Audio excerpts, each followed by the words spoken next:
lagi.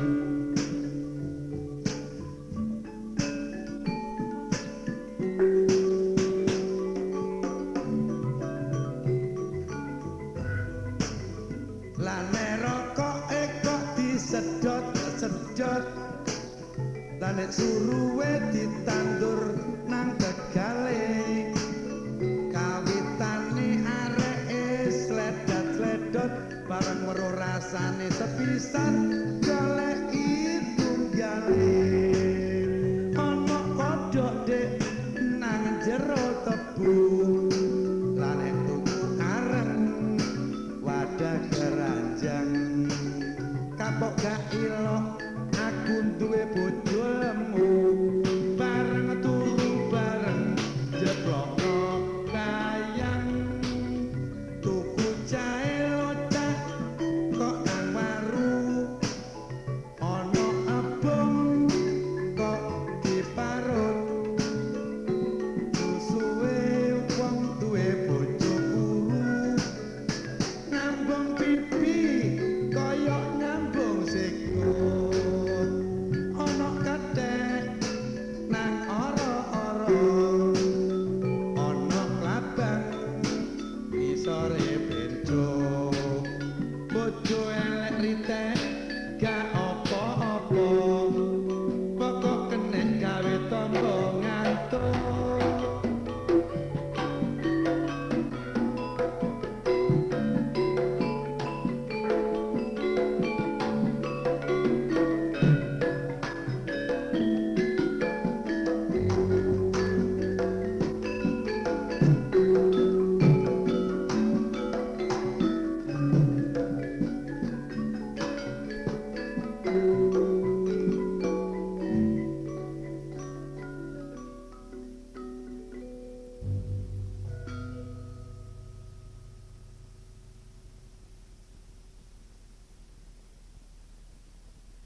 Aja lemes wae sing semangat. Wah, lebih dari semangat aku, Mas.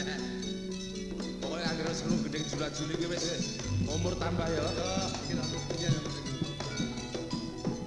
Isi ono Jos. apa maneh krungu jula-juli diskoan ngene iki wadah wis. Angkat tangan terus pendek. Seledri dicampur kentang. Bengi-bengi kok metik karo. Nek wong janji wong padha ambek utang kudu ditepati cek gak gawe gelo. Betul sekali. Ah bener tak?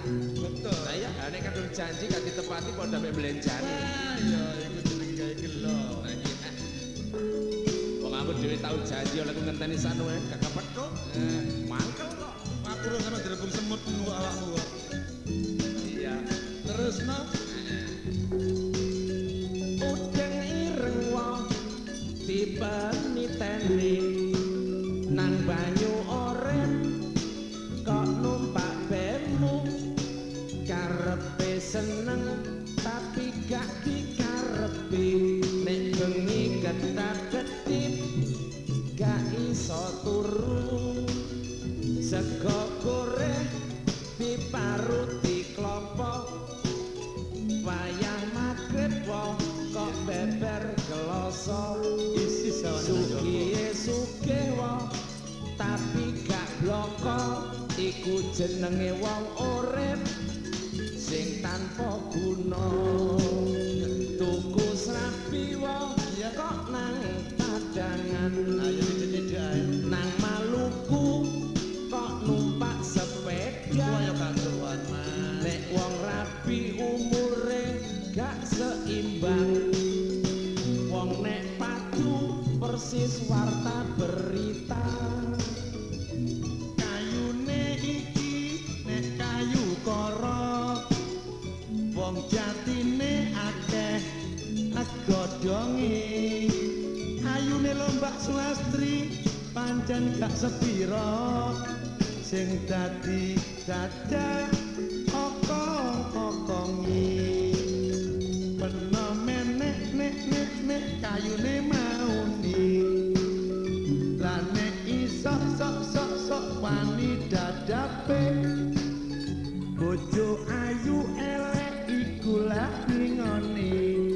Nek iso delek sing ayu rupane.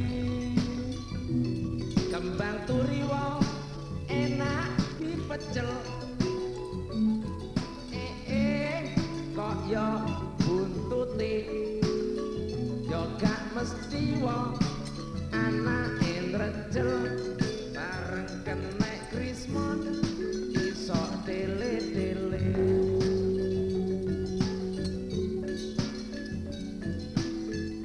Ana layar cak suwari adae sego pecel ketinggal sampun sayah sawetawis harap monggo yen